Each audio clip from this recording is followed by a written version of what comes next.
Welcome to My Therapist is Out, an open space therapy collective podcast. We are your hub for queer and trans mental health care.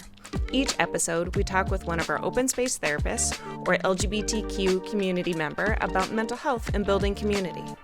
I am your host, Renae Johnson, they, them.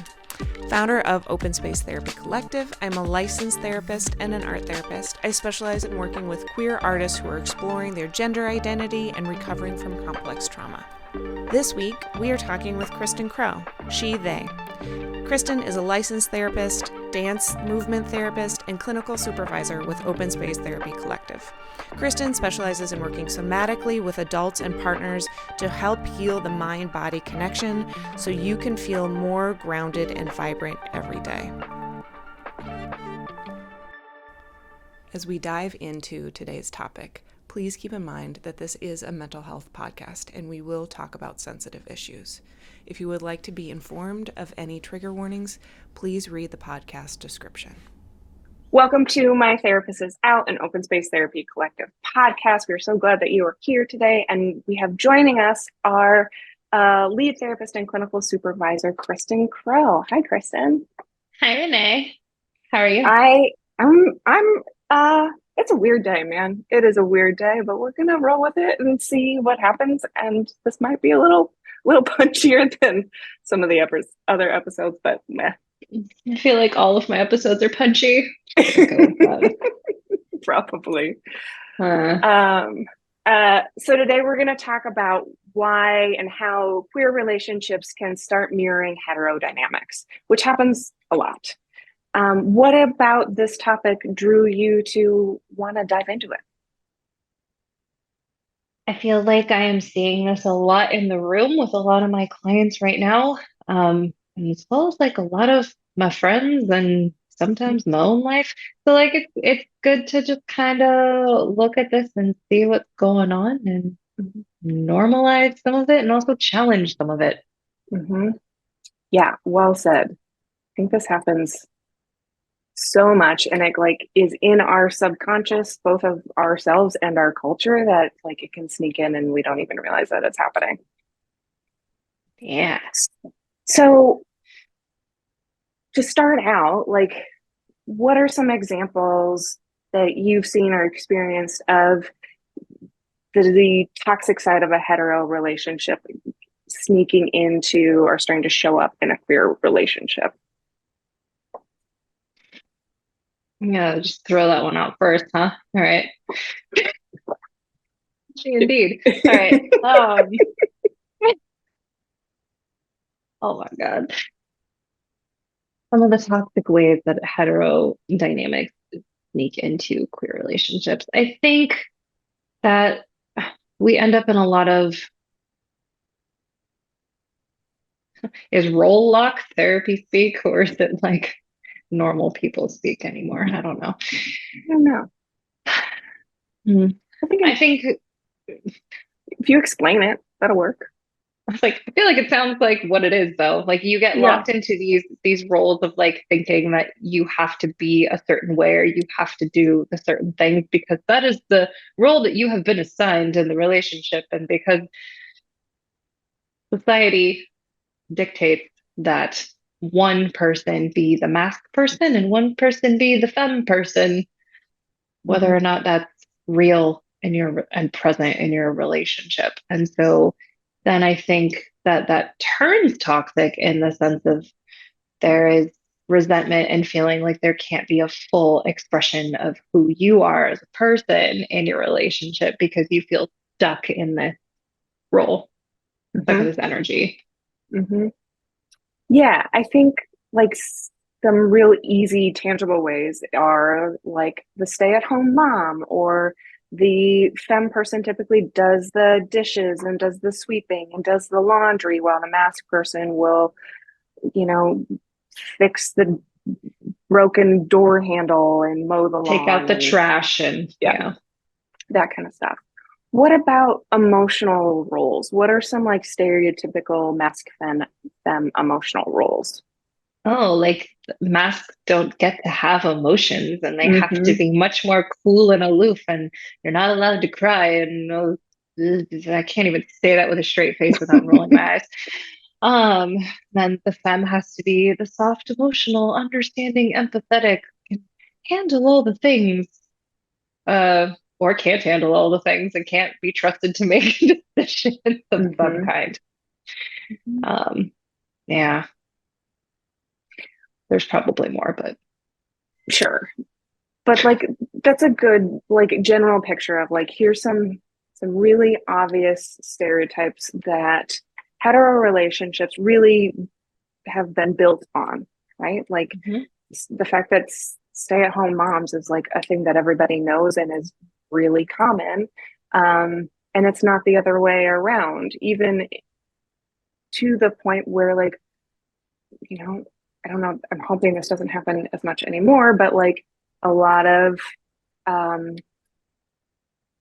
women will go to college not expecting to actually have a career, just to find a partner to have kids and go down the white picket fence journey. Um, what's wrong with that?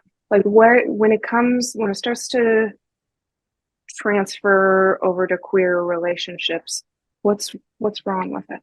Where does it cause problems?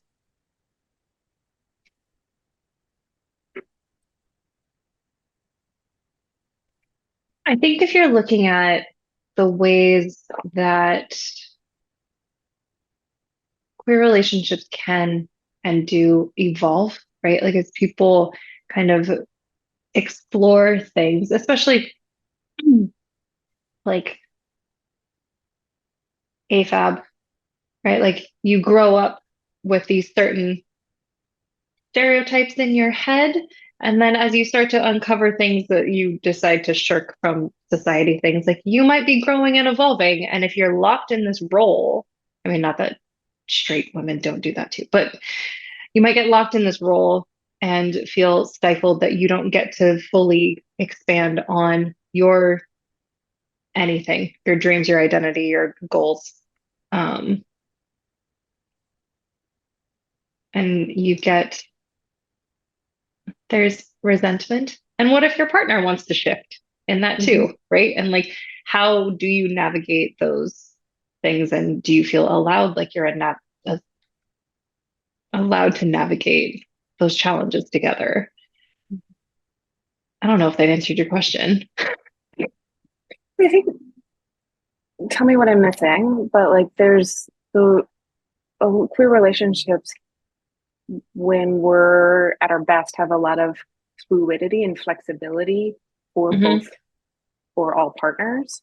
Hmm. And when we get into the stereotype of the hetero dynamic, it's a lot more rigid and there's a lot more Hmm.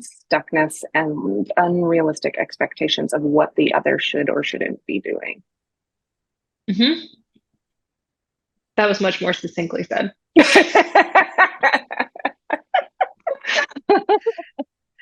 um, what we're talking about this, but we're also assuming that the listener understands what that flexibility and fluidity can look like. And not everybody understands that. And so, one of the beautiful things about queer relationships is because it's queer in the various ways that it can be queer, it really challenges and has partners really bumping up against the like cultural expectation. And so you're going into these relationships with like, I don't like this part, or I do like that part, or this doesn't work for me, but it works for you. Is there a compromise that we can make in this? Um, what are some, as a relationship therapist, what are some queer relationship dynamics that you see really working?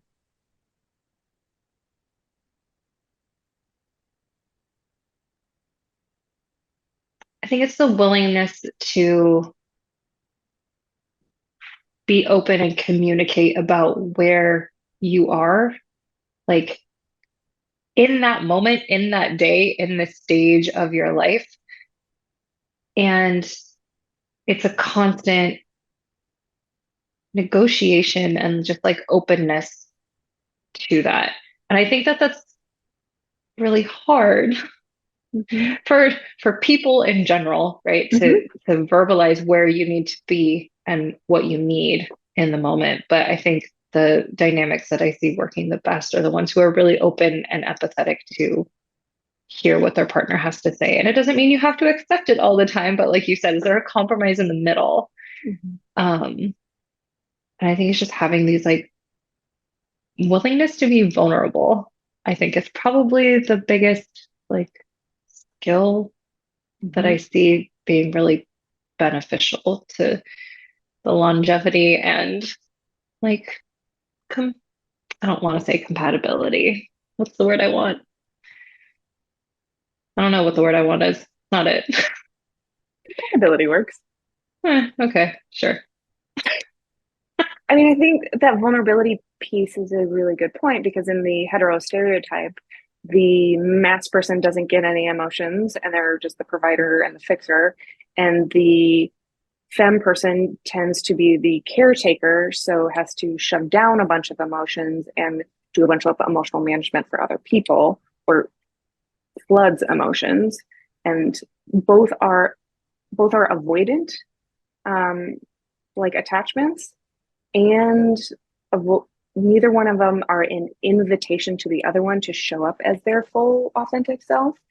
And it's to the point where it's a rejection of like, no, I want you to bring home the paycheck, or I want you to take care of the kids. And like, I care about that more than I care about who you are, what's going on for you, how you're feeling, how you're interested in growing, both as a person and together. Where when we get into these queer dynamics and people are ebbing and flowing and changing and growing, that continual invitation and showing up to do the same that you're inviting your partners to engage in is beautiful, and why a lot of like queer relationships really work.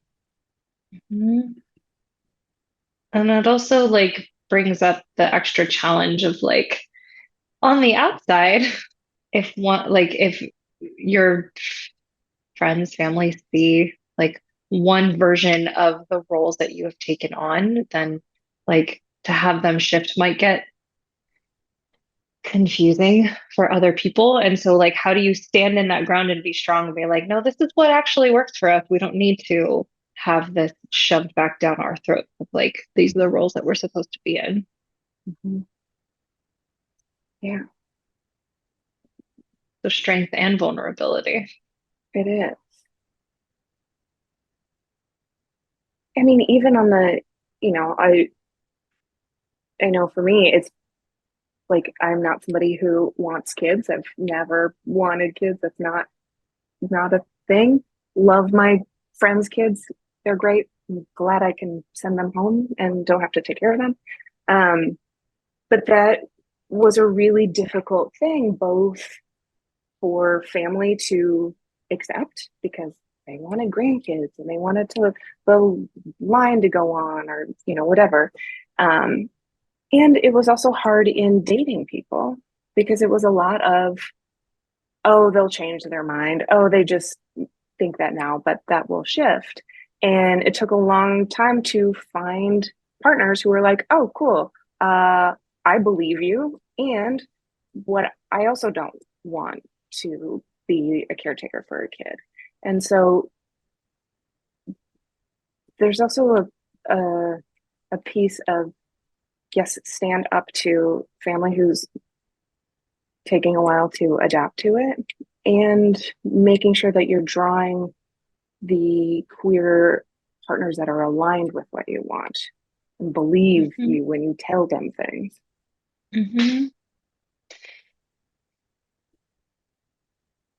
And also aren't interested in shutting down parts of your queer identity because say more about that.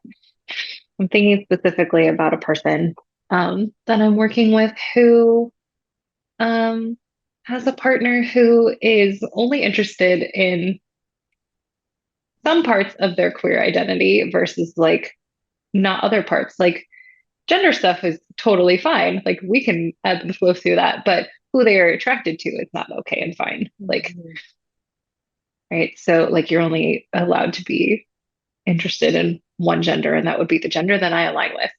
Um, and so like not having space for that piece of it too, or like you are a whole person who has a whole range of expressions and experiences and beliefs and knowledge about yourself.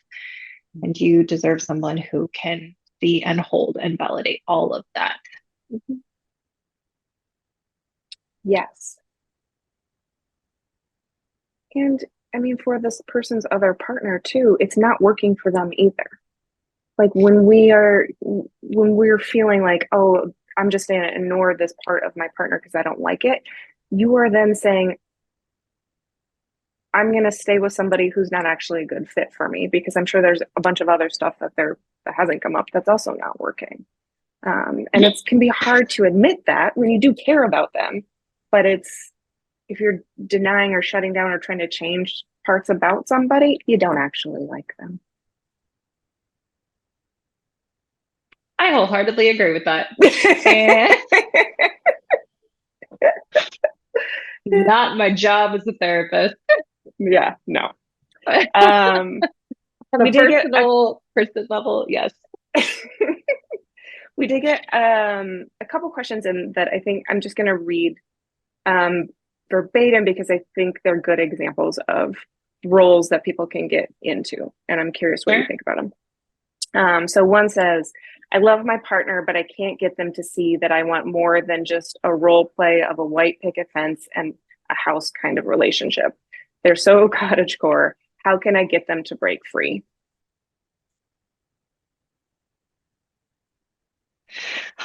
God, it's the snark that wants to come out of me. It's literally like send them to therapy. I don't know if that's not my real answer. Wait, hang on 1 second. I think somebody's yelling at the door. I'll be right back. Okay, pause recording. I would be really curious to know, like, what about cottage core is so appealing to that partner, and like, what is the root of what they're seeking based in that? Is it like, is it the security that it's supposed to provide? Is it the like cloak of normalcy? Is it like, is it just what's been ingrained in them and they don't know any better? Like, is it scary to have something else? Like, I'd just be really curious about like why is that so appealing? And like, are there other ways that we can create that in our relationship together that don't look like this? Mm-hmm. Yeah, I think that's great because there's, you know, the cottagecore fantasy is uh, cute and all, but it's a fantasy. And so what about that? Like you're saying, is really at the root of the desire or the thing that the partner is craving. Because a white picket fence is not the same as emotional security. And so if you just like a white picket fence, then that's an aesthetic choice. But that's clearly not what this person is talking about. And so is there something in the relationship that doesn't feel emotionally secure and they're seeking it out by this cottagecore role play? Yep. Another question is, my partner is older and they seem to want me to play a certain role, and I just don't want that hetero model. But there's no model if you're queer, just stereotypes.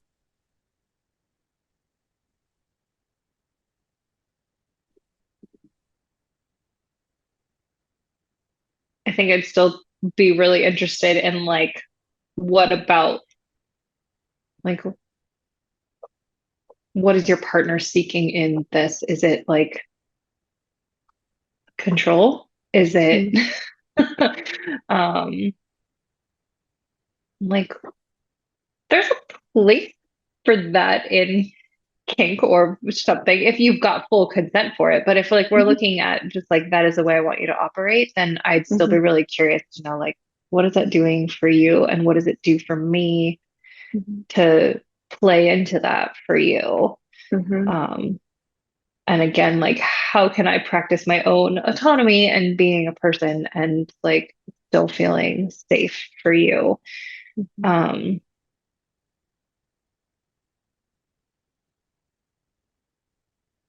and I guess I mean, it's true, right? There are queer stereotypes and not as many role models. That is not where we are as a society at the moment. Mhm. So I think it rolls back to having those like open and vulnerable conversations and being really willing to dive in and understand where your Mhm. partner is coming from and why. Mhm.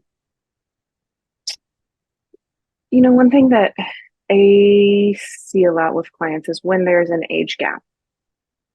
Let's say a Gen X or geriatric millennial and a young millennial or a Gen Z person are dating, they came up in very different queer societies, right? Like the younger millennials and Gen Z, gender fluidity is basic. Sexual fluidity is basic. Having varying relationship styles not just be not a threat, but also be something that somebody wants, and is very normalized is kind of second nature to the younger crew, which is great and beautiful. But the older crew didn't grow up with that. Like a lot of this language they weren't even introduced to until they were in their 30s, until they were like a grown ass adult with in mid career and with the job and all of that stuff. And so it's it can often be it's not that the older partner isn't open to, it's just that they don't understand it yet, or they don't know how to start engaging it with it yet, and they're hitting up against a bunch of stuff that um, was societal norm for them, but isn't anymore, and need time and understanding and some grace to make that shift. Also true. Yeah, I'm curious if you're seeing that at all.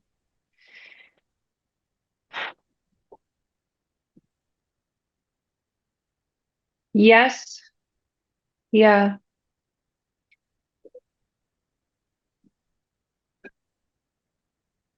I think, yeah, I am seeing I think I'm seeing both, to be honest. And it definitely is, it's a culture shift for those of us who are a little bit older and that's right. And like didn't have, I'll out us both. It's fine.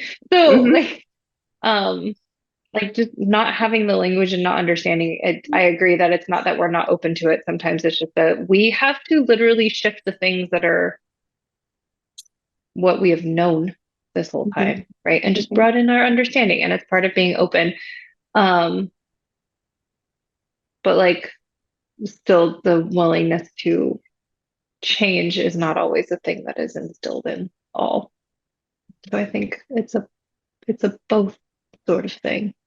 Yeah, I'm realizing that I'm seeing also is in these age differences.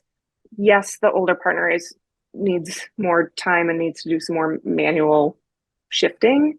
But the younger partner also doesn't always understand what emotional safety is and how to provide emotional safety in a relationship, because they maybe have only had one or two real relationships before that, if any. And so it can be a real struggle balance for teaching both partners to learn different relational tools at the same time so they can continue to come together. Yeah, yeah.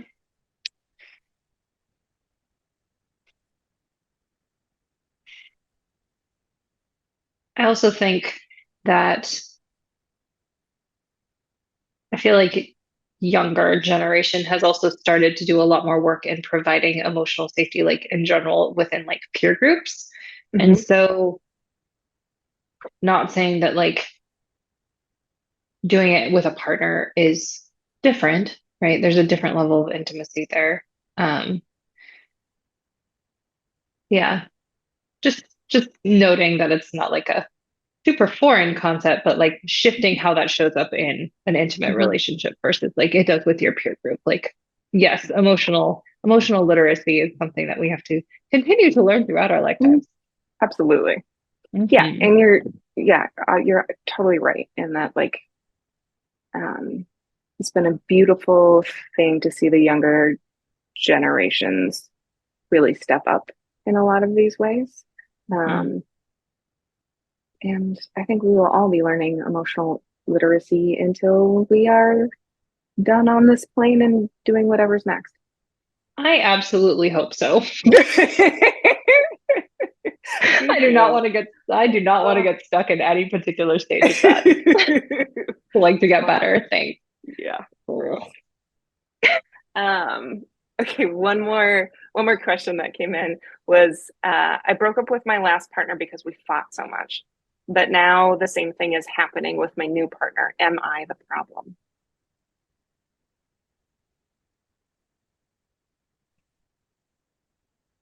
My brain is like, how does this currently fit into this topic? The other half of the brain is, okay, hold on. Well, I think it's something that, I mean, we see a lot on TV, and like hetero dynamics is like the bickering is like expected, and the old ball and chain or being really curmudgeon-y towards your partners are Sure. is like cute and something you're going for. And so I think it's easy, if we're talking about like queerness versus like heterodynamics, it's easy to kind of go to that like bickery place, which then can turn into uh, arguments like this person is talking about. Because, well, I'll let you take it from there.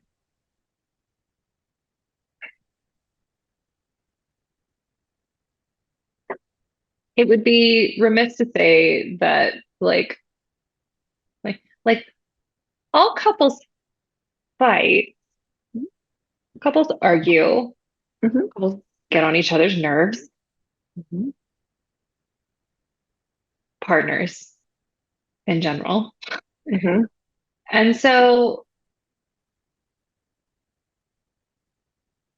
there would be a couple of things that I would look at, right? Like, are they fights? Are they disagreements? Are there things that you're able to work through? Are they new fights that you're having all the time? Or are you having the same fight all of the time? Mm-hmm. Are we picking fights? Like, I have so many more questions than I can like. I can't say yes or no, someone's the problem. Like, I have questions that need to be answered before Mm-hmm. I would even begin to postulate. Um, and so I would just be really curious to know like why are you fighting? What is the dynamic there? What is it coming from? What is it stemming from? Like one of the questions I asked a client earlier today was like, oh, we're having a lot of fights and it's because they do X, Y, and Z. And I'm like, well, okay, but like are those things against your value system or do they just kind of annoy you?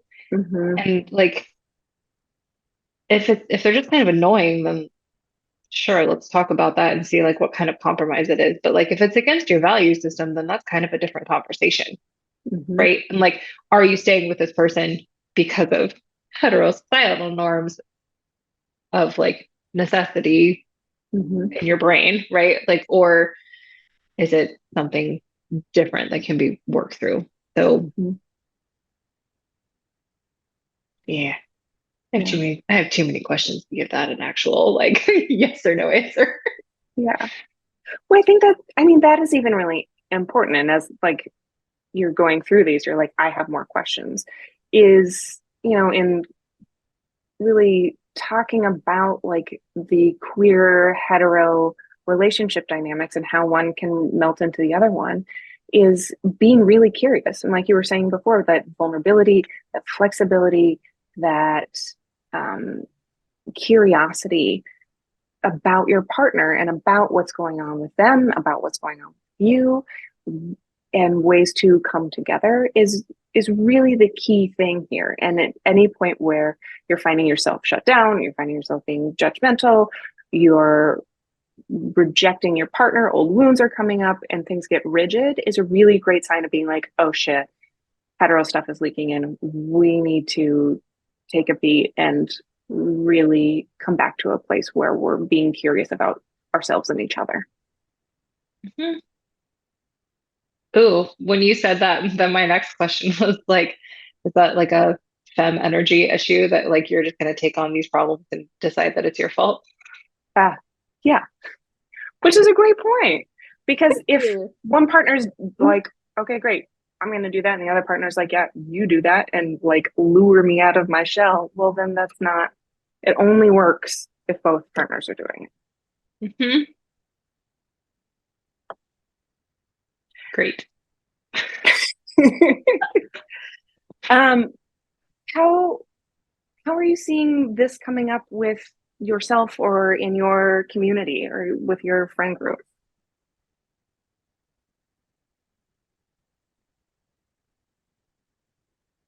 I mean, relationships are each their own entity, and like it's hard to give a general blanket statement. But I think that it, as my friend group tends to be of the older millennial generation, it is a lot of the like stopping and questioning and like having a lot of these conversations that get really uncomfortable for a bit. And then it's like, oh, wait, no, like we actually have practiced emotional safety and we can get through this. Um, but it is a lot of like, I feel like I spend a lot of time in conversations where we kind of normalize, no, like that is how that's how this is designed, and we don't have to like sit in this design. We can create our own new one. Mm-hmm. But it's just a lot of validation in some ways. Mm-hmm. It doesn't have to be like that. Yeah. You're not abnormal. Like this is okay. Yeah, totally. Yeah. I mean, I think I hope I want to say this, but like I think the divorce rate in like hetero relationships is proof that it's not working for them either. And so really breaking it down and being like, what's prescribed doesn't work. What is it that I actually want is really important. Super important. Yeah. Well, awesome. Thank you. Thank you so much for joining me today and talking about this. This is a huge part of what I know you work on in the room with clients, and it's a huge part of all of us in our daily lives with our partners. We in closing, something to check in on is like how important community is. Therapy is a great tool and a great resource, but it's really the community that holds you up and supports you and makes your life vibrant. And I'm curious for you, in the last like week or so, what's been a great moment of like queer community connection for you?